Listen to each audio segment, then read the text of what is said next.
धुळे जिल्हा काँग्रेसच्या वतीने सरकारच्या विरोधात आंदोलन व जोरदार घोषणाबाजी। सविस्तर वृत्त। शेतकरी विरोधी सरकारच्या विरोधात धुळे जिल्हा काँग्रेसच्या वतीने आंदोलन करण्यात आले।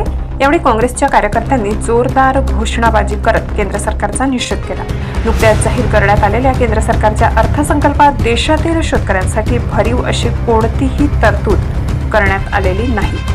शेतकऱ्यांच्या शेतमालाला हमी भाव वाढवून मिळेल अशी शेतकरी अपेक्षा करत असतानाच सरकारने बजेटमध्ये MSP वाढीचा साधा उल्लेखही केलेला नाही। शेतकऱ्यांना कर्जमाफी देण्याबाबत कोणतीही घोषणा करण्यात आली नाही। एवढी केंद्र सरकारच्या विरोधात जोरदार घोषणाबाजी करत निषेध करण्यात आला। या संदर्भात श्यामकांत सनेर, जिल्हाध्यक्ष काँग्रेस धुळे यांनी आपली प्रतिक्रिया दिली।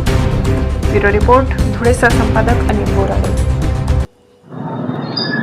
महाराष्ट्र प्रदेश काँग्रेसचे अध्यक्ष आदरणीय नानाभाऊ पटोले, आदरणीय बाळासाहेब थोरात साहेब, महाराष्ट्राचे कार्याध्यक्ष आदरणीय कुणाल बाबा या सर्वांच्या मार्गदर्शनाखाली आज आम्ही देशाच्या संसदेमध्ये जो परवा अर्थसंकल्प सादर करण्यात आला, या अर्थसंकल्पात देशाच्या इतिहासामध्ये पहिल्यांदाच महाराष्ट्रावर फार मोठा अन्याय करण्यात आलेला आहे।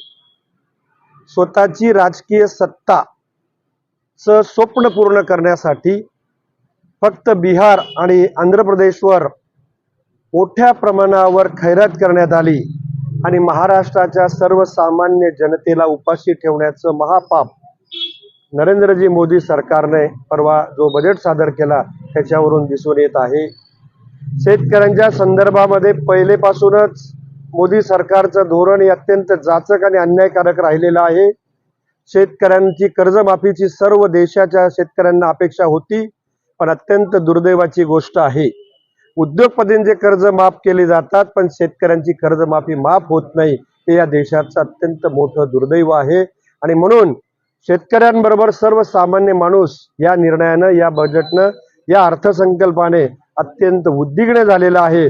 म्हणून आम्ही निषेध करण्यासाठी सर्व काँग्रेसचे पदाधिकारी या ठिकाणी उपस्थित आहेत आणि निश्चित येणाऱ्या काळामध्ये या गोष्टीचा जाब त्या सरकारला द्यावा लागेल।